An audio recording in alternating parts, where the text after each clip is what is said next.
My dad skipped my mom's funeral to go on vacation with his mistress. That night, I got a text from mom's number. Can you imagine burying your own mother, only to get a text from her phone hours later, saying, "I'm not dead. Come to the cemetery." No, because that's exactly what happened to me. And what I found waiting for me would change everything I thought I knew about my family, my father, and the brutal truth lurking beneath their perfect facade. Just weeks before, my mom, Eleanor, was full of life. I can still see her laughing brightly in her backyard garden, her hands covered in rich, dark soil. She was the light, the warmth in my life. Then, one morning, I received a call from the hospital. A nurse's trembling voice delivered the news that shattered my world. "Your mother, she's passed away due to sudden cardiac arrest." My heart stopped. I didn't hear the rest. The funeral took place in a relentless rain, the sky mirroring the storm inside me. And my father? He didn't show up.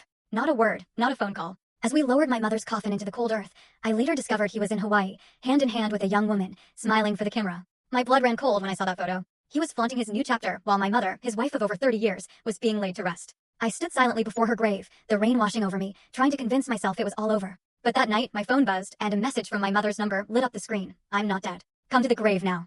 I froze. Every fiber of my being screamed it was impossible, a cruel joke, but I had to go. Without thinking, I rushed out into the rain, my heart pounding so hard I thought it would burst. The cemetery was silent, eerie, the flickering streetlights reflecting off her tombstone like ghostly eyes. And then, through the misty white fog, I saw a figure standing there, right before her grave. Let me introduce myself properly. My name is Oliver Harris. I'm 33 years old, living in Portland, Oregon. From the outside, my life looked like a picture-perfect dream. I was a successful architect, my wife, Audrey, a psychologist with a smile that could melt any worry away, and our 5-year-old son, Nathan, with his bright eyes and endless questions. We lived in a modern wooden house by the river, where the morning sun cast a warm, golden glow over our breakfast table. Every day, I'd wake up, brew coffee, listen to Audrey's giggles with Nathan, and truly believe I was fortunate. But you know, no picture is ever truly perfect, no matter how carefully it's painted. Behind the brilliance of happy days, there are always shadows people avoid looking into. My shadow started with my family. My father, Leonard Harris, was a big name in Portland real estate. At 65, he ran Harris Capital, an empire of projects spanning from Oregon to California. He was polished, always in tailored suits, his voice calm but sharp, every word calculated.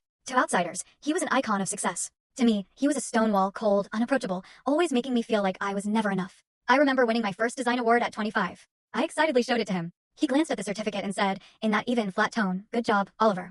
But working for someone else is just working for someone else." Those words cut like a knife, as they always did. To him, I was just an architect, not the heir to his empire. He wanted me to take over, but I refused. I didn't want to live in his shadow, didn't want to become another Leonard Harris. My mother, Eleanor, was his complete opposite. At 62, she still had the gentle, refined air of an art teacher. Retired, she spent her days painting and tending her garden. Every weekend, Audrey, Nathan, and I would visit. Those afternoons were my favorite. Mom would take Nathan to the garden, teaching him to plant wild daisies. Watch the full story on my channel, link below. You won't believe what happened next.